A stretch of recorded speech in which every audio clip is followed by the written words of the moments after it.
There we go. My goodness, the crew is going to stay together for a long time because ever since we brought Mike on, the Denver Broncos refuse to lose a football game. Tonight, notching their biggest win by far, I would even say, since Super Bowl 50. I was in high school the last time the Broncos won a game this meaningful. I'm elated right now. There's so much to talk about. I think some good, even some bad that we probably won't spend too much time on, but might be worth mentioning. Joining me, as always, we've got Mike Carmelini of Mic'd Up in the middle. We got David of David Talks Sports on the right. I want to ask you guys what you think of the game. I'll start with you, David, because you got to tell us about Kalshi. Hey, you guys are phenomenal. Thank you for being such great friends, allowing me to do this. Shout out to Kalshi. They're the new sponsor, David Talks Broncos. And I made a few dollars today with those nice custom mods on the Broncos, taking on beating the Chiefs, even though we had all the guys out, even though Bo Nix didn't play very well last couple games, man. Links in the description. Use the promo code DTB, David Talks Broncos, for a little $10 deposit bonus once you get playing. Terms and conditions apply. But shout out to Kalshi. They have been phenomenal. They're going to get me a hat to wear. So that's going to be great. But thank you guys for being collaborative friends, allowing me to have that on here. But, man, the big takeaway, dude, this team is a real Super Bowl contender, baby. And they showed the composure because not only did we beat the Chiefs, guys, man, we beat the refs. The refs did everything in their power to give this game to Kansas City, man. They're letting the Chiefs DBs grab and hold and put their arm around our hips and everything like that. They were calling two different games on our Broncos. But, man, it didn't matter. We had 150 yards of fake penalties. We showed ice in the veins. A fourth quarter comeback for Bo Nix. Defense plays lights out without some of our top guys. I'm on cloud 9 right now. We finished the job. Zach. I'm thrilled. I'm absolutely thrilled. This game was amazing. And I want to echo what you said. Like, this was a huge proving ground game for the Denver Broncos, I think. Everyone's been saying, I keep hearing it, working the radio for KOA. They can't keep getting away with this. And they keep doing it. I think, it was one thing when they had just the one win against the Eagles. Now I think it's safe to say that this team is continuously playing to the level of their competition. Yes. And it's good that they're playing up. It's a little frustrating that they're playing down to it, but a lot of teams keep doing that this year. And unlike those other teams, like the Eagles dropping a game to the Giants or the Chargers getting shelled by the Jaguars, the Broncos are taking care of business when they play a lesser opponent. Gives me a lot of confidence about the team. Mike, how are you feeling after this one? This is the best I've felt, Zach, in a long time. This is not only the biggest win in Denver in a decade, maybe, arguably. It was like a team win. We don't even have to talk about special teams today, if you can believe that. Defense, special teams, offense, everybody was good. We're going to have to be really nitpicky if we're going to talk bad about the team today. Penalties are still there, but the refs were insane tonight, to be honest with you. They, on both sides, the non-calls were just as bad as the calls. Like, it was just really bad. And Zach, I feel great about this win. One of my kids said to me after the game, we watch all these games together, and he said, "You know what? We earned this one. We beat them. This wasn't some fluky win. We've been behind in every game we've played this year. And we almost made it this game, not being behind, which might have, zinged us at the end. But thank God we were behind, because when the fourth quarter started, as I call it, we win the game, Zach. It doesn't get much better than that, man. 9-2. It's amazing. 9-2. Just wrap your head around that. Who would have thought, man? 9-2. We lost 2 games by the flukiest, stupidest shit. This team should be 11-0. That's amazing. It really is amazing. They've lost 2 games at the buzzer, and again against 2 good opponents. Like the respectable games. Absolutely. I'll just say we've got a lot of people in the chat right now. I'm having to fix something on the LTB end of things, and I'll get that sorted quick. But please like the stream, comment, support wherever you are watching this. We really appreciate it, especially if you are watching this after the fact on LTB, because once again I screwed up the stream. But guys. Did you say we lost again? They don't tune in for this. No. Legally, I didn't do that. I just left it unlisted. So I'm fixing that right now. But I wanted to ask you guys, we kind of got our immediate emotional interactions. I'll get to your big winners of the game. Yeah. My first big question to you guys I'll throw out. Did Bo, and we'll turn this, I guess, into the Bo Nix improvement meter.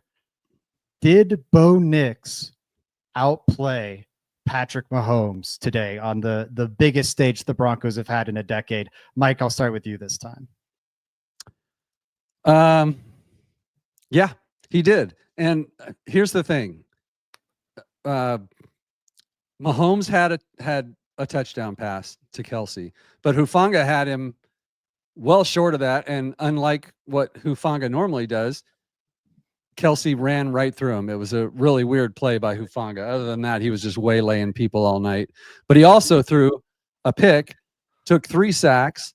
I think their numbers, yardages, and completion percentage was probably really close. I think Bo had about 300 yards to Mahomes 175-ish. And so clearly, I think Bo was just more impactful on the game. And had it not been for that crazy, kind of predictable Mahomes throw on 3rd and whatever, and he throws it 60 yards in the air and the receiver pushes off a little bit and makes a catch, he would have had 220 yards passing. And, so I'm going to say that, Bo outplayed him tonight. Bo wasn't perfect, but he outplayed Mahomes tonight. I kind of tend to agree. David, where are you at on this? And I'll tell you guys this. So I've been watching like a lot of the old like Elway games, at nights and stuff. Just, this morning, watched 1986. The Drive, baby. The Drive. Of course, a beautiful game. But that 98-yard drive, I'm like, man, Bo Nix can do something like that today. Now, it wasn't 98 yards. It was 89 yards. Okay. But he was phenomenal when the game was on the line, making money throws on 3rd down. His accuracy. Oh, that one to Court. Oh my God. Dude, the one to Court was beautiful. How about finally connecting on a pass with Troy Franklin there on that final drive? A few of them. Yeah. How about that? His timing was on. Maybe he just needed time off. Hey, Sean Payton saying, hey, Chase Daniel, Colin Cowherd, go ahead and get in this guy's head so he locks in. That's exactly what happened. And for all you stat nerds, okay, let's look at this. Let's look at yards per attempt. Mahomes 6.1, Bo Nix 8.0. Let's go. 295 yards on 64% completion. And he had 8 less attempts, dude, than Patrick Mahomes. He showed accuracy. Maybe Troy Franklin can come down with some of these 50-50 balls at some point. That would help him out too, but he showed the boys. We've seen it now 5 games this year. He's just money when the game's on the line. And we've seen some high watermarks from him, like the Colts game, I thought was good. The Cowboys game, of course, tonight was really good. And I'm normally the stats guy. You guys hit him. Just the eye test. It was Patrick Mahomes overthrowing the wide open receivers downfield on would-be touchdown plays. And you had Bo was accurate today, and it came at the most clutch time. Yes, in the 4th quarter, and he's been clutch all year. Clutch gene. But beyond that, this Broncos offense has leaned, and maybe not as much as we would like, but they have leaned hard on the run game all year long, and hard on specifically J.K. Dobbins all year long. And this year they haven't been able, or not this year, this week, they weren't able to, and they tried to get Harvey involved. I think he looked better towards the end, but that run game was not there throughout the first 3 quarters. And they would have been shipwrecked. This could have been a 19-3 loss if Bo Nix played like he had for much of this season up until this week. And he turned it on at the absolute right time. They needed it. I hope he sustains it for the rest of the season. But yeah, he was just money tonight. Like, it wasn't a perfect quarterbacking performance, but so much more accurate than he's been, I think, just about all season. Managed the pocket really well. These past few weeks, he had gotten like so gun shy and was, maybe not seeing ghosts, but starting to tuck the ball and maybe give up on a play. The moment he saw a flash of color this week, it was just like everything I wanted to see from Bo Nix's second year. And I've been hard on him when it was rougher. This was outstanding and gave me just so much more confidence for him going forward. Not having J.K. Dobbins going forward is going to hurt. They need to find some semblance of a run game. Yes. But if Bo plays like this the rest of the way, they can beat any team in the NFL. That doesn't mean they will beat every team in the NFL, but they can go toe-to-toe with anyone and take someone down. Like, yes, the Chiefs are a 5-5 team. The betting models, DVOA, will tell you this is the best team in the NFL. And the Broncos outplayed them. Like, they didn't just win. They beat them. It was get a Jade Barron pick 6 that was not the product of the defensive penalty, but that gets wiped off the board. You get 10 points gifted to the Chiefs on DPI penalties. Another, I think it was a touchdown drive. Maybe it ended in a field goal. I forget. But you have another scoring drive set up by that Tyquan Thornton push off. That doesn't get called. So like, the officiated was not necessarily in the Broncos' favor. And I just think, man, Bo Nix, like, yes, the defense had a great performance. I'm not trying to say it was all Bo, but he came through in like the biggest way tonight. And I'm thrilled about it. Yeah. Zach, I just want to add on one thing. Like, I said earlier that the Broncos were going to have to run the ball to win this game, and they didn't do it successfully, but the splits, 24 passes, 21 rushes with a run game that was averaging like nothing, just what was RJ Harvey, 2.7, 3.2 for McLaughlin, 2.7, 2 for, just like, but sticking with that run. Think about the clock running and not leaving Mahomes time on the game. Like, again, David and I've talked about this before. When we had, what was the time on the clock when we got the ball back? We held them somewhere around 6 minutes, something. Was it 6 minutes? Yeah.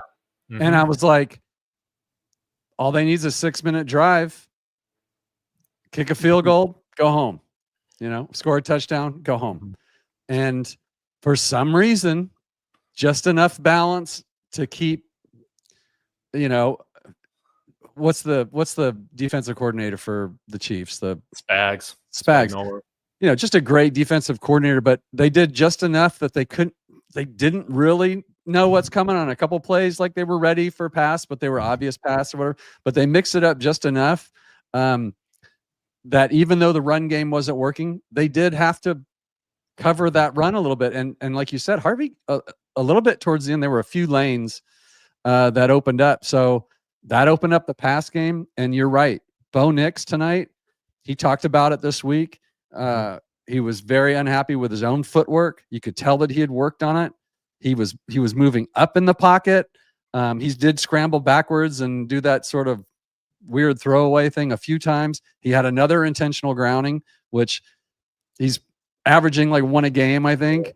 But other than that, he had a very solid game. And you're right. The Broncos can beat anybody in this league if Bo plays like he did tonight. This is a really, really good football team when their offense wakes up. And by the way, last thing, that tempo thing, that sort of quick huddle thing.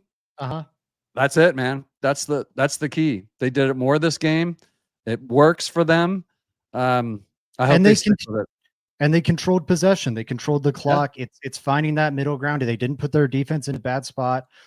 I'm glad they went to it. I think that was a good, mini buy adjustment. And you're just seeing just seeing the best version of Bo Nix tonight was so big. It has me optimistic that hopefully he can keep building on it.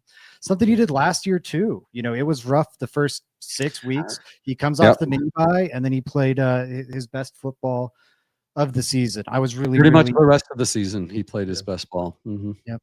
So now the EPA's got to be good for this game, right? Hopefully. The what? The EPA. The EPA.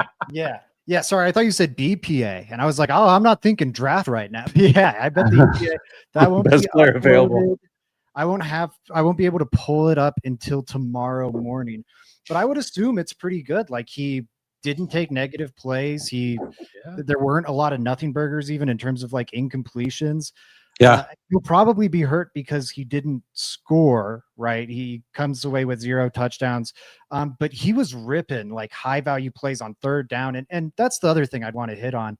It wasn't like I see Broncos fans hold up that Falcons game from Bo Nix a good bit as like this, oh wow, great quarterback. And like the stat line's awesome. But it was kind of just that Falcons defense sucked, and the screen passes the Broncos always run were going for like 80 yards because no one could tackle. And they did a good job offensively, but that wasn't like surgical quarterbacking or high level quarterbacking. He did everything to take what the defense gave him. They just gave him a lot in that game against this Chiefs defense, and frickin' Steve Spagnuolo just diced him up. And it's at the point now where, okay, he's done it in Arrowhead. Yeah, there's the other game against the KC backups. But even if you look at the 2 games now he has against KC starters, like he's eaten Steve Spagnuolo alive. And that is a hefty compliment. I am so thrilled with what we saw from him today. Yeah. Oh, I did want to say this too. I want to credit Bo Nix, man, not putting the ball in harm's way. I know that, hey, 1 for 5 in the red zone, but Pat Mahomes, man, and I know we'll get to Jaquan, but I mean, he should have had 2 interceptions. Well, I guess it was on the same drive, but man, Mahomes, that's the Brett Favre in him coming out that some people can't comprehend, man. That throw made absolutely no sense, and I think it's the fact that we took that thing 89 yards after the pick 6 was taken off the board. It was just that was, I feel like, maybe not like the big momentum shift, but I think it gave everybody confidence, man, that they could really finish this game. Yeah. And I think winning this one is also just a huge monkey off this team's back. They've been doing better recently against the Chiefs, but the Chiefs are still the bully in the league, let alone the conference, let alone the division. And now in the Sean Payton era, you have 5 games against the Chiefs, and the Broncos are 3-2. And one of those losses is, an at the buzzer field goal block. And I think the other loss from 2023 was a 1 possession loss. Yep. Meanwhile, you've got 2 multiple possession victories, one of those against backups, but still it's a new era in terms of the Broncos' ability to match up with the Chiefs. And so that'll lead me into the second part of our improvement meter. How do you guys feel about Sean Payton after this one? Mike, why don't you go first? Okay. Clearly stock up on Bo. I mean, we did talk about Bo, but we're doing our improvement meter. Stock up on Bo. Shout out to Sean Payton. He only got cute once with the RJ Harvey toss back pass to Bo Nix that could have cost us the game. On the first drive. I don't know what. Yeah. I mean, we were in scoring position. You're rolling down the field, and he pulls that when 2 runs would have got him a first down. But yeah, I'm stock up on Sean. I felt specifically the offense again with the 24 passes, 21 rushes. He fought his apparent urge to pass get pass happy. But he drew up.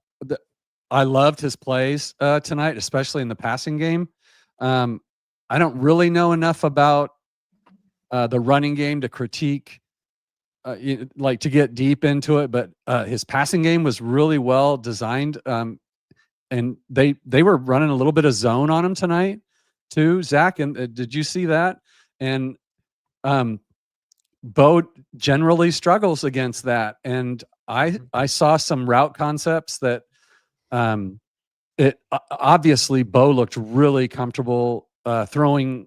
Like he knew where he was going to go with the ball fairly quickly, and then he pulled the trigger. It's weird. He holds, like these little where the back leaks out, a little, not quite a full on whatever the big screen. The wheel, not like a wheel route, but like just Swing a leaking, route, quick route to the running back. He tends to look at him and then think about it for a minute and then throws it as soon as the guy's about to get tackled. Like that's another thing Bo needs to clear up. Because when it's 2nd and 8 and the guy's going to immediately get you a first down or 6 yards, just throw it to him and be done with it. But his confidence on that beautiful ball to Franklin over the shoulder down the sidelines late in the game or earlier in the game was fantastic. Well, as an NFL pro pass. So I could sit here and ramble about Bo all night. I'm going to go back to Sean. I'm going up on Sean tonight too. I thought it was a well-coached game, and he took out a ref for us. So Zach, you can consider that a win as well. Absolutely. David, where are you at on Sean Payton's performance tonight? Yeah, man. Kansas City usually comes out, plays really well after buys. I assume that their record is fantastic. 22-4, and now 22-5 under Andy Reid. Wow, how about that? So, and that's just off the top of my head. I know all the stats. They were a desperate team coming into this. Like, that they were going to give a fantastic effort. Yep. And the biggest thing that I want to credit Sean Payton with, it's what we've seen all season, is that this team is just resilient, man. So it didn't matter. Like, again, those dumb calls on Riley Moss, the push-offs, man, what's going on? They're not letting Jaleel McLaughlin, he's actually breaking a tackle, and we can't even get the yardage from that. But this team had a short memory, man. He prepared them well in terms of the attitude. They played fantastic. We finally got a great special teams performance. So want to credit him and the coaches with that. I mean, Marvin Mims had a couple of really nice returns. Mims had a huge return that set up, I think, at least one field goal right off the bat. Yeah. And Lutz, obviously amazing. But how about Jeremy Crawshaw, man? He almost had one blocked, but it ended up being like close to a 60-yard kick to put the Chiefs back close to their own 10-yard line. So, Sean Payton, he didn't get too cute. He had a couple Sean Payton calls. You're going to get that all the time with him, but ultimately can't complain. And I kind of wish we went to the run a little bit more. Hard to nitpick that, but I did want to give our running backs credit because I thought that they ran hard for being smaller guys. I think they gave great effort today, and it was nice to see them get some tough yards against Kansas City with Chris Jones maybe playing his best game of the year so far. Yeah, and on your Crawshaw, 4 punts, 58 yards was his long one. Inside the 20, 3 of them. So another great night from Crawshaw. And then Mims had 3 punt returns, and he averaged 33 yards with a 70-yard run. Like a big night from him. Absolutely. Great stuff from Crawshaw. I was happy with Sean Payton tonight, to keep on that topic. I thought, there were some difficulties there with him. The play calling, there was like the weird RJ Harvey pass down in the red zone. Hated that. I think it was really heavy on the passing stuff late and it worked out. They hit Troy Franklin downfield for that, what ostensibly was the game-winning play. But you had that last drive, or last 2 drives even, RJ Harvey, who had been bottled up all night. You saw the line, I think, more than anything, just beating up on a tired Chiefs defense. They were getting 4 or 5 yards on the ground pretty consistently at that point. Yeah. And, they go away from it on 2nd and 6. It's a bad incompletion. And then you're looking at that 3rd and 6, and it's like, well, you got to throw it again here. Mm-hmm. worked out. He hit Troy Franklin. Awesome play by everyone involved. But also, considering the game we saw from Troy Franklin, everything could have gone perfectly right on that play, and it could have bounced off the 11 on his jersey. You know, so like, that's true. I don't want to, like, it worked out. It was even a successful, like, he was wide open. Both made a great throw. You know, there are some moments where it's like, now the run game is working. I was fine in the first half with them being so pass heavy because I think everyone saw it. The run game was being absolutely bottled up, but Bo had it today. And so I think that's good coaching in that moment to go, hey, we got to have a pass heavy game plan here. Just like it would have been good coaching maybe the first 10 weeks of the season to go, oh my God, Bo does not have it and J.K. Dobbins does. Let's lean on this too. Right. And tonight, like 70% of the game, 75% of the game should have been on Bo, but down the stretch, I wish there was a little more. RJ Harvey, speaking of Harvey, where are we at with him? This is going to be a very important player. And let's widen it a bit just to keep our pace up. How do we feel about Harvey? How do we feel about these other young weapons? Pat Bryant, Troy Franklin, I would throw into that mix. Maybe you could include Mims if you want. But there's a lot of young, important contributors on this Broncos offense who are going to have to step up big now that J.K. Dobbins is out of the picture, because more pressure on the passing game, on Harvey, of course, too. David, I'll start with you this time. Where are we at with those Broncos weapons?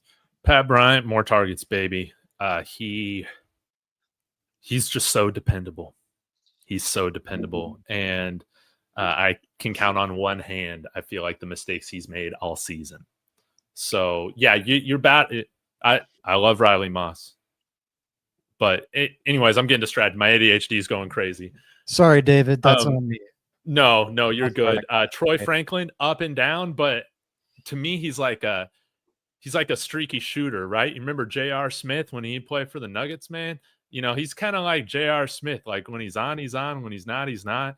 And maybe that's just what we have to live with right now with Troy Franklin. But, man, if he could start coming down with some of these contested catches downfield, I mean, and there was one route that I felt like he kind of gave up on for a split moment. Down the right sideline. Mm-hmm. Yeah, like I wish that we would stop seeing stuff like that because, again, you know, we're not even in the chance to get a flag, not like we'd get it against the Chiefs. But RJ Harvey, 11 carries. I think he ran hard, but like 2.7 yards a carry. We kind of went away from it, right? As you pointed out, Zach, I don't really know if I can completely grade the running backs' performances, but off of this game, but they ran hard. You know, they ran hard. I really want to see us sign somebody like Zach Moss or Gus Edwards this week and get them ready for after the bye. But I still think there's much more to RJ than what we've seen right now.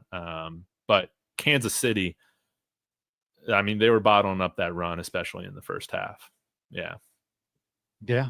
I mean, it's hard to run on, it was really hard to run on them today. I want to see some more from RJ Harvey. I think some of it with him, and I was saying this on the KOA pregame show, I think a lot of it with him is going to be a numbers game. Like J.K. Dobbins, you could trust to get 4 or 5 yards almost every carry. Yep. And of course, there were some where he was bottled up, but the success rate was so much higher. RJ Harvey's yards per carry average entering this game was 4.3 yards per carry, which is about right in line with league average. His success rate, though, of 34% is like 15 points lower than league average. And the reason how you get to that average with like so many of your runs putting you behind the sticks is because every now and then you pop one for 30 or 40. He's got the home run speed that Dobbins doesn't. And I think there's going to be games between now and the end of the season that feel like this one and are very frustrating. And I think there's going to be games like the Titans one where, you know, maybe a lot of his carries are like this, but he pops the one for 30 or 40 and you look down at the stat sheet at the end of the game and he finishes with 6 yards per carry or whatever. Did he ever have a series in today's game where he got back-to-back carries? I mean, again, we weren't really running the ball very well, but yeah, there definitely weren't many. I don't know. I can't remember one. I don't know, but get this, guys. Yeah, Zach, you're asking about the young guys. Yeah. Our leading running back, both by attempts and yards, was RJ Harvey. Our leading receiver by yards was Troy Franklin, 84 yards. Our second leading, the one with the most receptions, was Bryant with 82 yards. Now, if that doesn't, three of our offensive weapons all were the biggest contributors in this game. So I think that speaks really highly about the future of these young guys. And then specifically on Harvey, I feel like I totally agree with what Zach said about it's a numbers game with him. If you want something out of him, you're probably going to need to see 17 to 20 carries. Mm-hmm. And then he's gonna bust one for 20 or 40 or 80 yards. I mean, so didn't happen tonight on 11 attempts. But again, like you guys said and David said, not only was the run not working, but the Chiefs were playing the run, loading the box, tempting. Yep. They've been watching Bo Nix struggle for the last God knows how many weeks. And they were like, fuck it, let's make them run the ball. Little did they know that Bo was going to come out slinging it for 300 yards and beat him. And good look. I think is a good look on the young guys. I think, I guess Barron, kind of a mixed bag. Not a particularly good game from him. Yeah, a couple of good plays, but I think he should have had the pick six. Let's be honest about that, man. Well, he should. And if Hufanga could catch the ball, he'd have 8 interceptions this year. But he did catch the ball. He did catch the ball. And Riley Moss, he did not even have jersey on that play. He didn't even have jersey. That was stupid. And the corner probably gets away with that one. It was painful. I got to get into I'll mention the Jahdae Barron thing quick because I do have to talk about that. I'm rooting for Barron really hard. He's had a rough start to his rookie year just in terms of getting on the field. When he has gotten on the field, there's been ups and downs. And tonight was no different. I think he got burned some. I think he had good coverage on some plays. He got burned for the one big deep play. Oh, it was incomplete. Sorry. But that one of those first deep shots, he just got torched by, was it Hollywood Brown or I can't remember who, but it was Worthy. Worthy torched him on that first Chiefs drive and Mahomes overthrew it. So up and down from Barron, but man, he should have had that pick six. And I am very sad for him. The other young guys though, I'm so glad you shouted out Pat Bryant the way you did, Mike, because I think this is like Troy Franklin had a really rough start and he came through at the end as like the final hero of the game with that catch. But Pat Bryant was that dude today. He is the guy. He entered today's game with 10 receptions for 149 yards.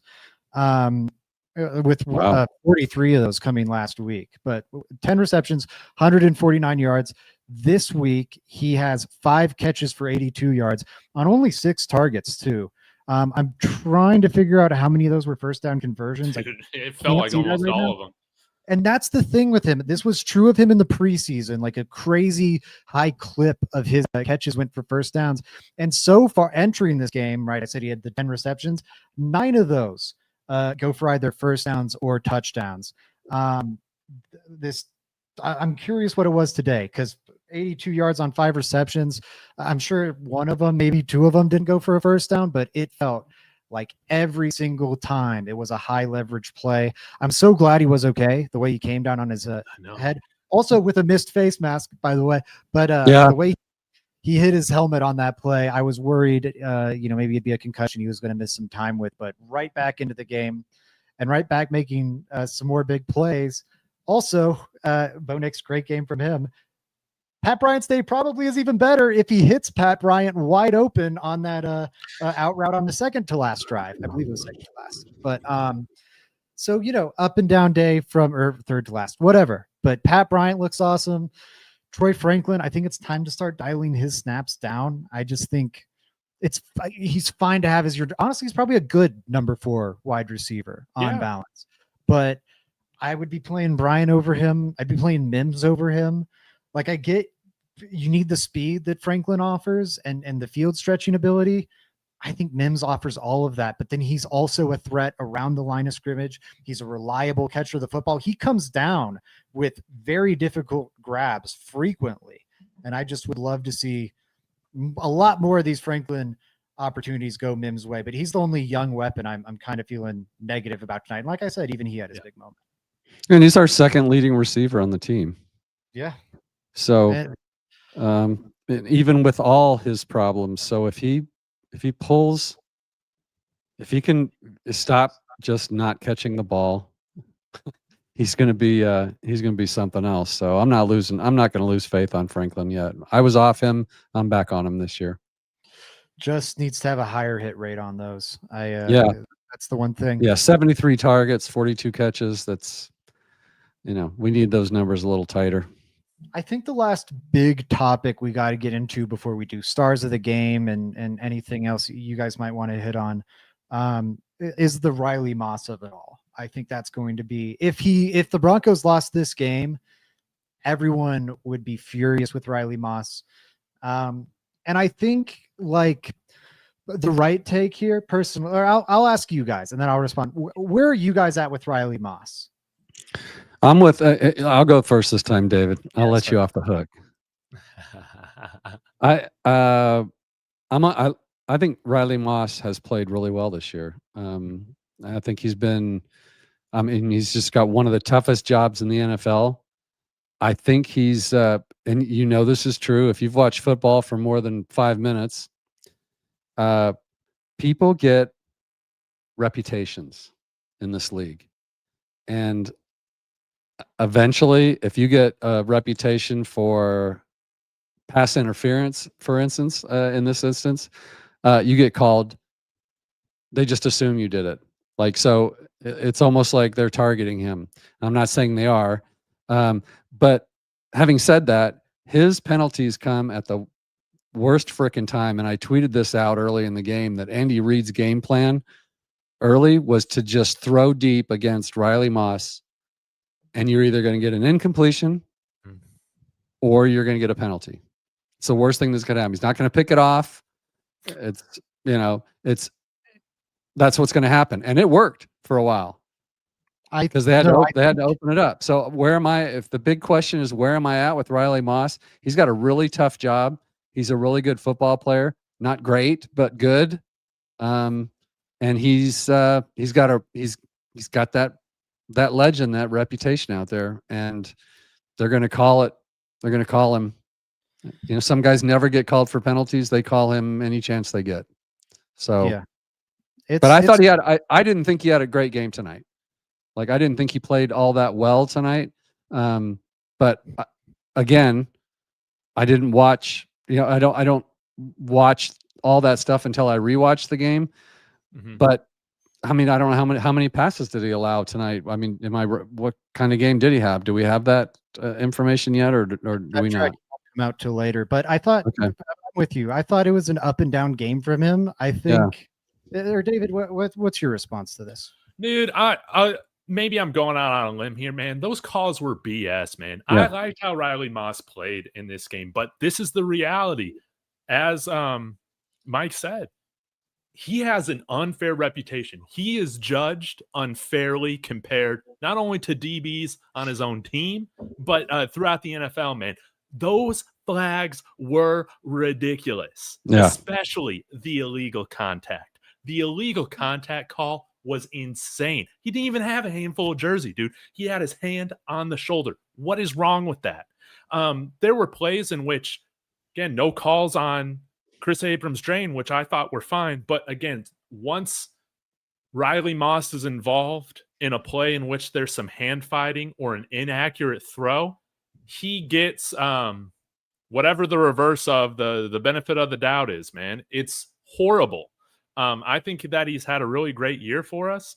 But it's like almost if PS2 is back, you almost, with how Chris Abrams-Drain and Barron are playing, it's like on every third and long situation, you just have to take him off the field because of how unfairly I feel like he is being judged compared to the rest of the corners around the league. Man, this is ridiculous. This is ridiculous. Hollywood Brown pushed off. He pushed off And Jim Nantz is even talking about that. Oh man, it looked like a little bit of a push off there from Hollywood Brown. His arm is the one that's extended, man. So really though, you gotta understand the fact is that he does get calls, dude, against this team, and it sucks. So it's almost like you have to take him off the field in certain ways, but it has nothing to do with him. It's the reverse racism with these refs. I think there's a the big white corner. Yeah. There's a big part of that. I think there's a big part of that. He just he gets no benefit of the doubt. I think even national people like Bomani Jones, like Greg Rosenthal have pointed this out. He does not like. Yes, if there's any hand fighting or whatever, they're going to call the flag on Riley Moss. I will say, I think one or two of these, he was called for, I think, 3 penalties. I think one of them, and I think you could also, like the illegal conduct one's probably a penalty by the letter of the law. I see corners do that all the time and not get called for it. But I think one of them definitely was like the second pass interference he had downfield. It was like, okay, yeah, that's a rough one on him. The first, I don't know. So it's a mixed bag to me. And I kind of come down at a similar place to you, David, where, and I don't think you do it because he is so good. He's allowing the lowest completion percentage when targeted this season of any cornerback in the league. He's better than plenty of teams' number 1 cornerbacks. Like if he was, Miami would kill to have Riley Moss on their defense right now. And Broncos fans want to bench the guy.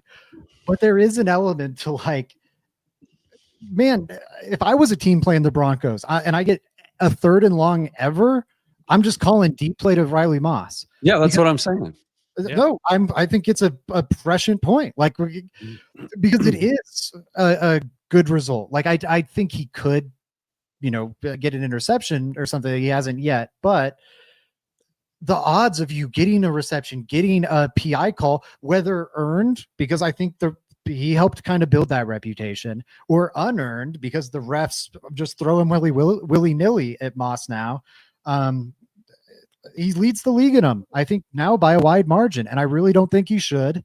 But yeah, he's going to have to, I don't know, prove it to the refs. I think it might be rough the rest of the year at least. Yeah. I don't see it changing. Stars, Mike, David, anything else you want to hit on before we get to stars of the game? No, I just love that. I just love that hot take, that emotional take from David. Yeah, well, dude, I'll say this too, man. Sorry for interrupting, but the Chiefs DBs grabbing on Cortland Sutton all day. They don't get one flag. That one sack where you said he should have hit Pat Bryant, probably because he was open, maybe, but it was short of the sticks. Like I'm not gonna fault Bo Nix, man, for throwing at the sticks, dude. But those guys are grabbing him, man. If that's Riley Moss right there, that's a flag coming out with a. Zach, can you play the video that I sent that I put down there, please? Of course, which are banger after banger after banger after certified banger. I don't miss. That's true. Sorry. David, I got to get this back. Which way was I made that just for you, David. Dude, I love that. Dude, thank you. I like when you go off. I like when you get emotional. Like Zach and I are just chill, we're just hanging out, and you're just like, fuck those refs, man. Dude, I hate them, man. Yeah. Dude, we had 150 yards of penalties, and 100 of that was from bad calls. Yeah. Bad calls, man. And before we move on, Zach, what can they do? Does Sean care? I mean, I know he hates penalties, but we're the worst penalized team in the league. And I think he's just kind of like, fuck it, go play ball. We'll do it. So I'll say, I don't know how many of the penalties I'd blame on coaching. And I'll first 10 weeks of the season, coaching. But like what, and I don't have it in front of me, but the penalties I think of, like the Alex Palczewski holding on the run play where he grabs Drew Tranquil, like that's not coaching. That's, I got my ass beat and I'm going to try and recover really sloppy now. And like, do I think Jim Leonard or Vance Joseph are telling the corners to like engage the receiver before the ball gets there? Like, I don't think so. Or I'm trying to think what other penalties there were, but like the 3 on Moss, there are different types of penalties. We're talking about 12 men on the field. That's coaching. Illegal formation. That's coaching. False start. False starts, all that. Yeah. Cooper out of lining up offsides.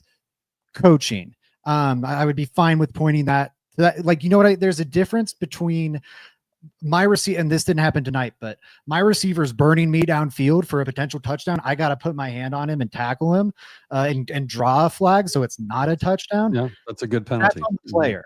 You know, oh my God, Von Miller's tearing around the corner on me and I'm about to let up a sack. I'm going to tackle him. Like, that's not coaching. That's you getting beat on a rep. And I think, again, this is anecdotal. I don't have the charting of penalties in front of me. But I think the penalties tonight were much more of the execution or player getting beat variety. Now, Sean Payton had the crazy ass 15-yard penalty for taking out the ref. That's squarely on coaching. Obviously, you can't stand in that area. No, that's on the ref. Get out of the way. Dude, that guy can see, dude. You know Sean Payton's right there. It's like the Texas Ranger yesterday at the Texas A&M football. You know where you're going. Dude, these guys hate Sean Payton. I'm sorry, Zach. No, man, I'm putting that on the ref. And he was embarrassed, so that's why he throws the flag. What a loser. What a loser crew. After the game we saw tonight, I was not shedding too many tears for the ref. I'll also say I see Rich disagreeing. When you're leaving the player in the game, pretty much, if they keep holding, that's on coaching.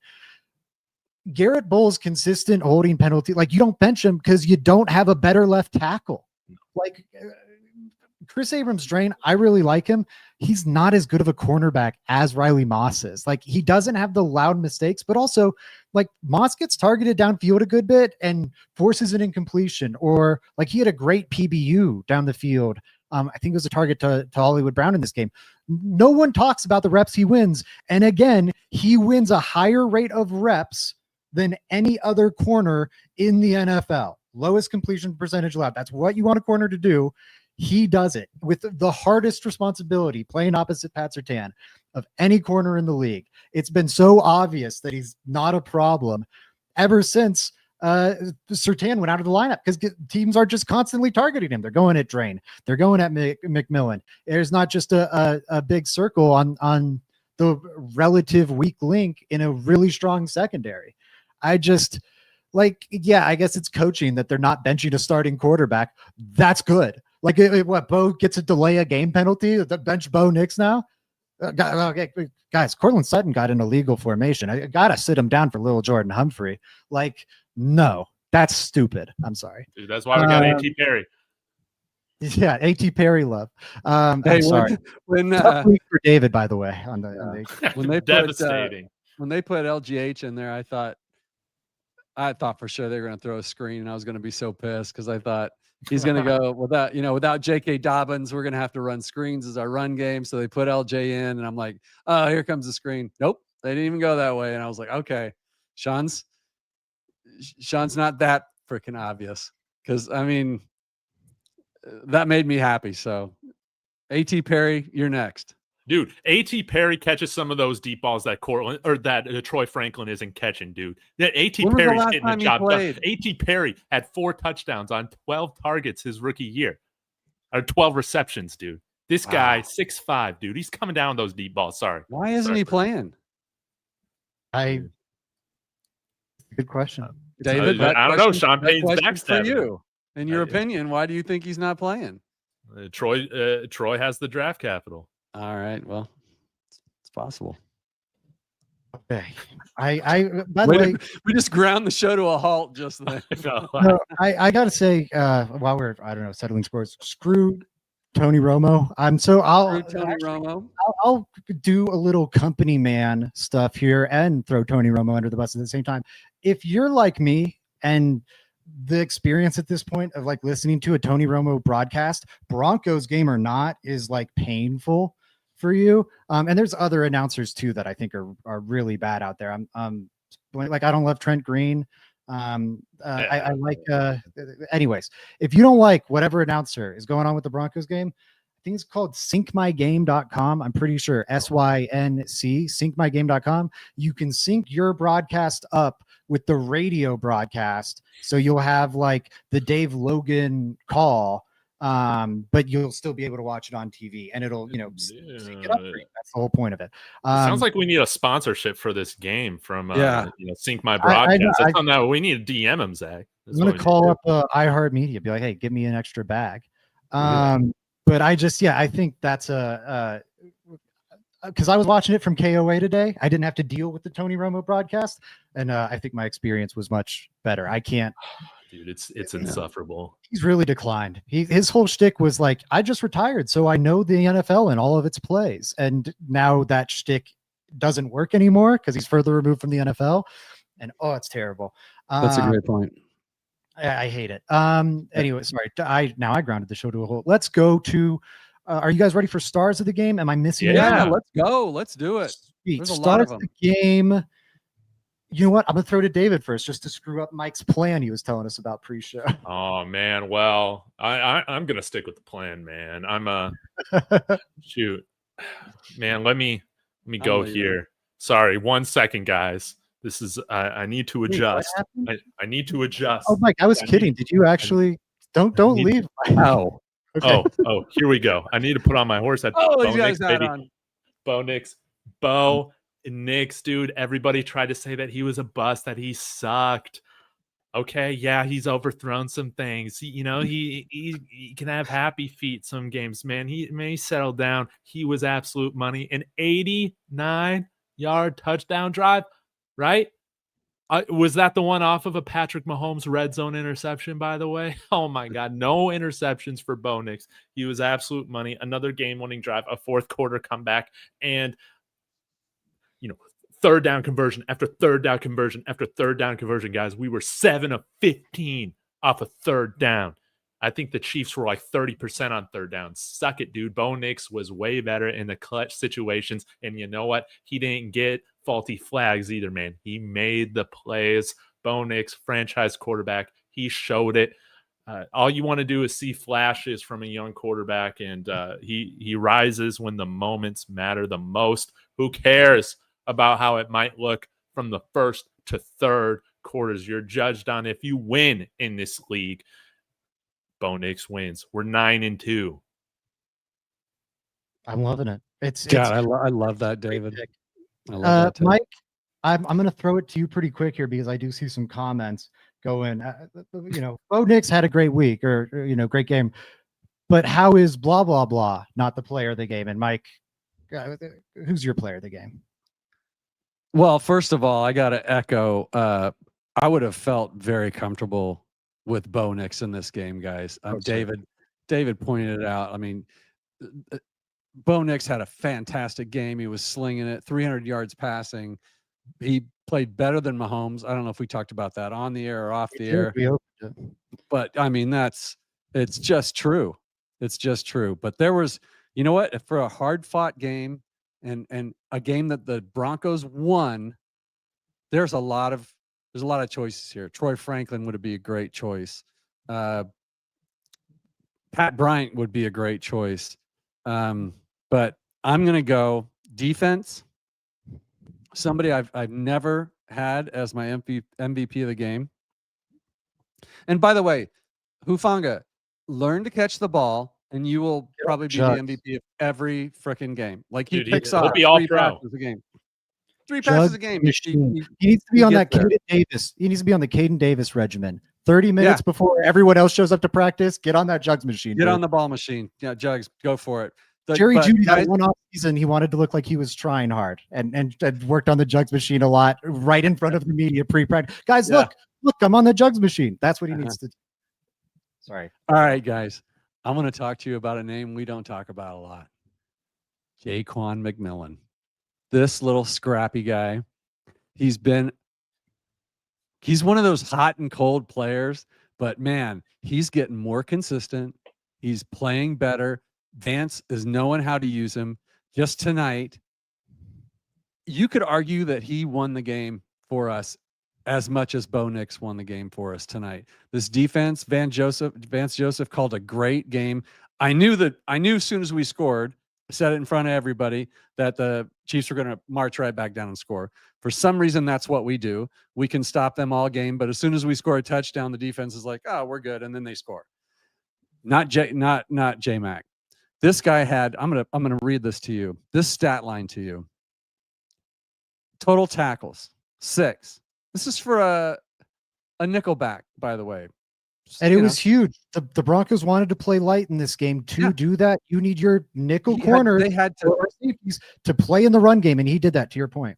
They put him in that position and said, J-Mac, go out there and hit people. You're going to have to cover the pass. You're going to have to cover the flats. You're going to have to do it all.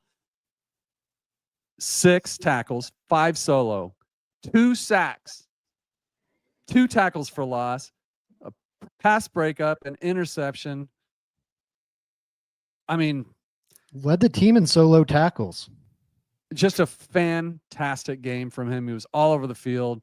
Hats off to him. You're in a defensive backfield, missing their best player.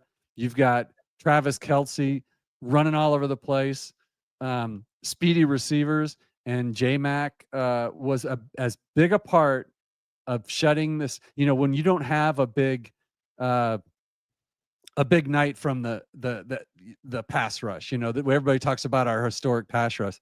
There were 3 sacks tonight. J-Mac had 2 of them. So that's a weird stat. That's that's as weird as the Tillman has 2 interceptions on the year. Even more than the sacks. They only had 4 total tackles for loss tonight. Uwadrike had a run stuff, but he had 2 of the 4 tackles for loss with those 2 sacks. I'm really curious to see what our pressure rates and stuff were tonight. Not being a stat nerd, but those I do like to see pressure. I do like to see pressure rates. And Mahomes is really good at it. Just pisses me off because he runs about as slow as I do, and he'll gain 16 yards on a run, and I just hate that. Just makes me want to see Bo outrush him every game, which I think he may have done that tonight. So J-Mac gets my stars. But guys, there were a lot of really good players tonight. Everybody played pretty solid. Will Lutz would it be another choice too. Big Nuts Lutz this year has just been money for us. He's won, I think, 5 of these 9 games. Lutz has won for us. So yeah, Lutz has been mostly money this year. A couple moments, but mostly money. Hit the big 50+ yarder. I think that was great. And I love the Jaquan call out. He was amazing this game. That interception should have been even more valuable than it was, but we had the aforementioned penalties. Stupid penalty. Mm-hmm. Might be more complimentary towards him if he does get that set up on KC's 40. Maybe that drive turns into points. Great game from him.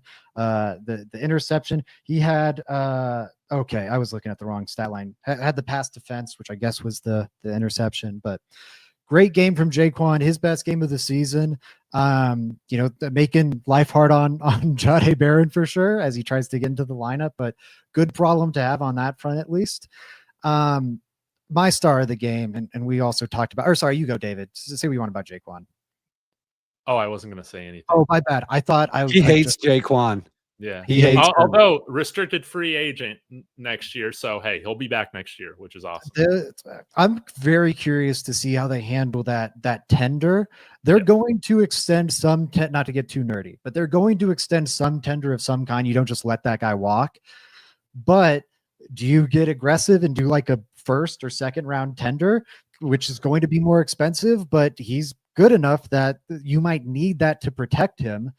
If you do an original or a right of first refusal tender, probably gets signed away unless you want to match on a big deal. You could keep him cheap, or worst case scenario, get a second, or they wouldn't give you a first, but get like a second round pick out of the exchange. I put a second round tender on her. I would too. I think I you're would right too, and he's not at a premium position as like an outside corner. I think they can find a way to hang on to him. If they need to pay him a little bit, we're going to have 40-something million in cap next year, being out of the Russell Wilson thing. He's not going to be one of our big dollar guys, but I think they're going to try and keep him too. If they don't, I haven't seen enough from Barron to justify letting J-Mac walk. I feel the same, and it's also just J-Mac's been awesome this year. He's just playing great this game. Okay, my star. I'm going to go back to Pat Bryant. I just like Franklin was great too. Came through with that big play, but also had some big drops. I think he's been up and down.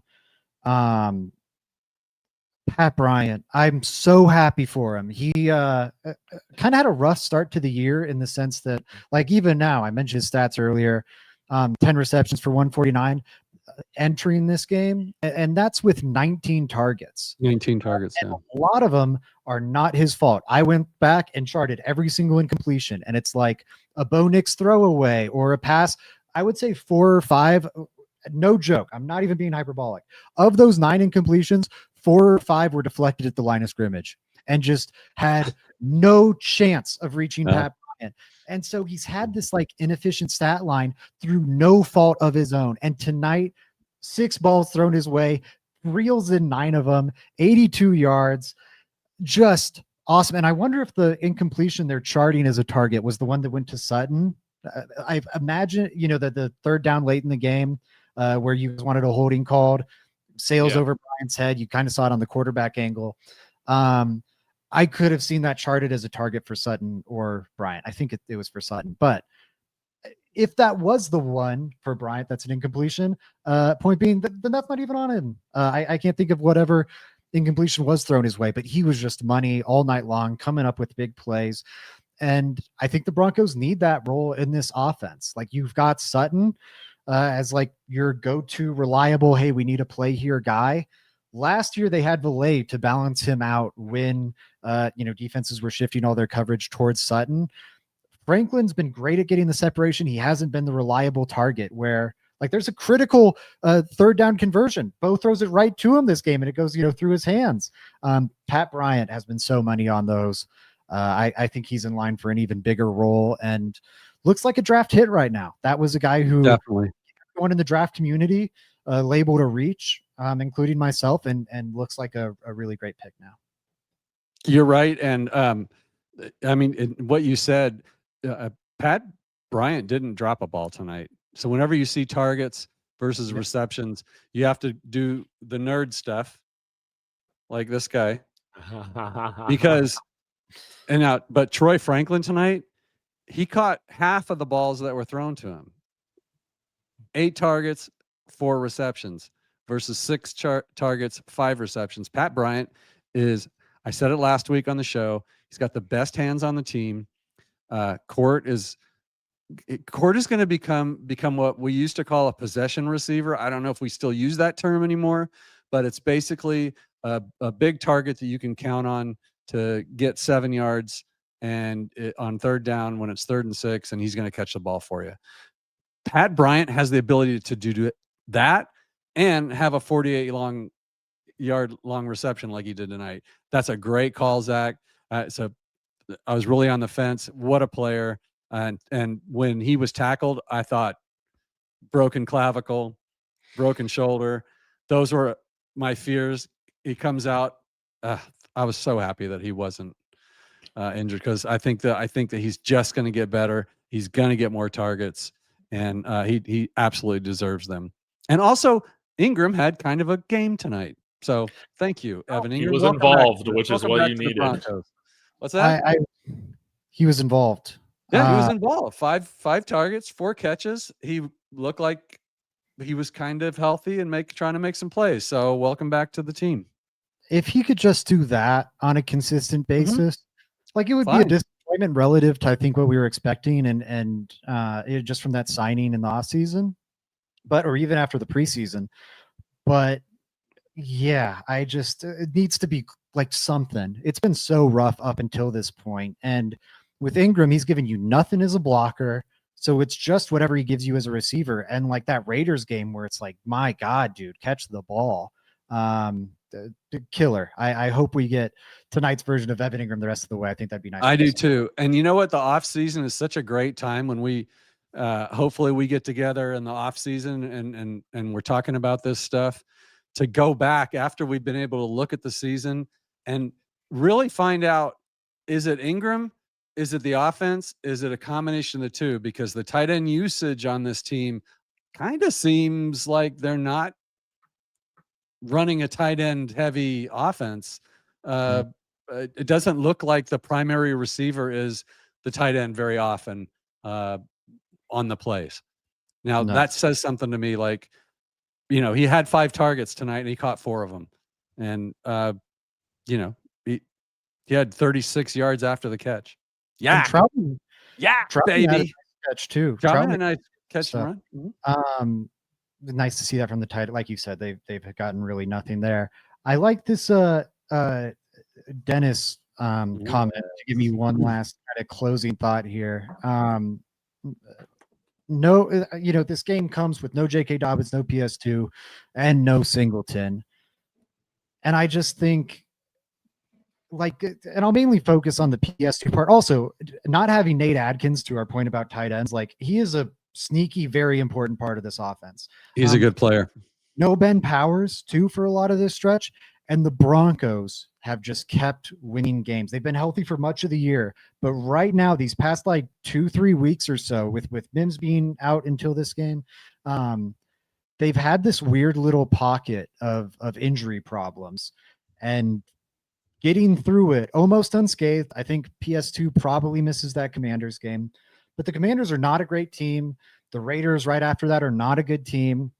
You know, if you just take care of business, you're probably looking at a healthier, you're done with JK for the year, but we'll be talking about a much healthier Broncos team, you know, 2-3 weeks from now. And maybe they make it through this injury riddled stretch without dropping a game. And I think that would be pretty damn awesome. Mike, do you have any closing thoughts here? I do. Guys, this is the best time to be a Broncos fan than there has been since 2015. It's not even close. I cannot wrap my head around this Broncos team is 9-2, should be 11-0, as if you've watched every game this year. And if you don't like the should word, I'll say could be 11-0 because they lost 2 games with no time left on the clock and could have easily won those games. So we are currently the number 1 seed. We will have home field advantage in the playoffs.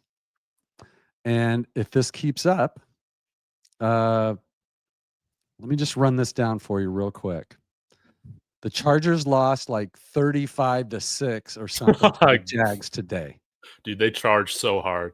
That game, I watched it out of the corner. I had kind of the I think I just had like red zone on, so I was catching like most of just little pieces and parts. But every time they tuned in, the Chargers were just getting the crap beat out of them. The loss of those 2 tackles is devastating on that team, and the Broncos have a 2-game lead on them right now. The Broncos have a 4-game lead, a 4.5-game lead on the Chiefs, maybe. I don't know exactly how that works, but definitely 4 games. We've got 9 wins. They've got 5. The Raiders are out of it. The AFC West is right there for us. We're going to win the AFC West. That's what I'm saying. That's my take. That's my final take. The Broncos are winning the AFC West this year. Said it before the game. If the Broncos beat the Chiefs today, they're winning the West. I'm going to stick with it. Those are my closing thoughts. Enjoy the bye week. They're going to come out firing with some new stuff, and the schedule lines up pretty well for them. So good things are coming. David, what are you thinking as we close out here? Yeah, I got to shout out the defensive line today and call out the depth, man. No Jonah Ellis today. Dondrea Tillman stepped up. I think he had I want to say he had a tackle for a loss, or maybe it was a QB hit. Malcolm Roach also made his presence known along, the cast of the normal guys making impacts like Zach Allen and whatnot. Awazarike had some nice plays in the run game as well. So a tackle for loss.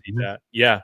So really, though, you might say, hey, only 3 sacks. We're used to like having 8 sacks a game. Hey, I understand, but I want to give our edge rushers credit. They played very disciplined football today. That was one thing I was really, really worried about, is that our edge rushers can kind of over pursue at times and lead to big scrambling holes for the quarterback. And it was very clear the game plan was to keep Mahomes in the pocket. That is when he's at his worst, if there is a worst. And that's what helped, I think, lead to just a very inefficient day from him. There were very few times where he got outside the pocket and was able to make plays. You know what? That's such a good call out, because I wasn't thinking about that, but there were a lot of times where pressure came and Mahomes did what he does so great, just escaping and extending the play, and creating an opportunity downfield.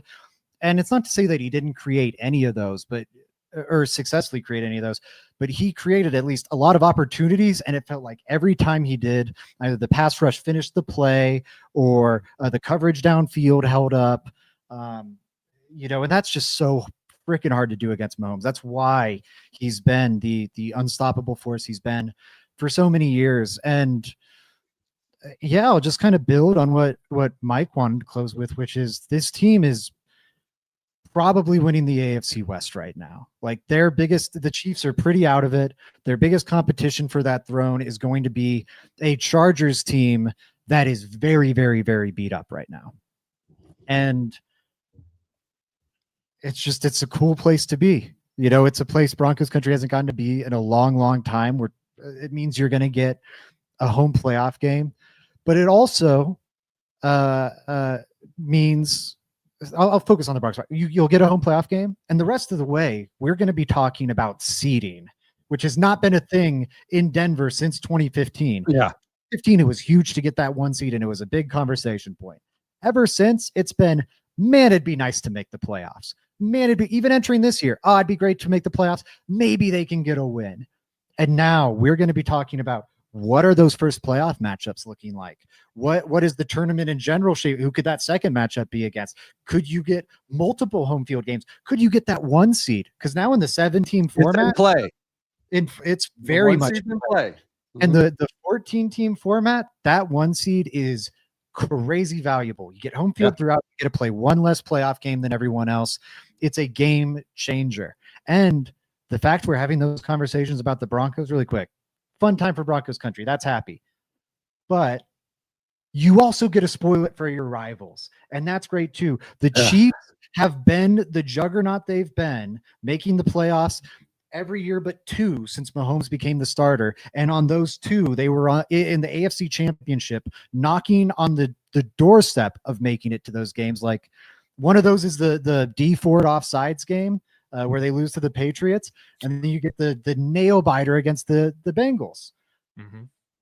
The Broncos might be the first team, because this game, if it's what sends them to the wild card round, if it's what forces them to try and win 3 road playoff games in a row, this game that we just saw, this moment from the Broncos, might be the moment that stops Mahomes from reaching the AFC Championship for the first time in his career. And I think that's pretty sweet as well. Anything else? Or promo where they can find more of your work, fellas, and then we'll sign off. Well, first of all, last thing, the Broncos, am I right? They've won now 10 straight games at home. Yes. It's either 9 or 10. I think it's 10. I was just thinking you meant in general, but yeah, about 10 is right. 10 straight home wins. Home field advantage is back in Denver the way it was in the Elway years. We just didn't lose at home. Tough to beat at home. We took a big step towards that certainly getting a home playoff game, but maybe even a first round bye and home field advantage. We're going to see how it plays out.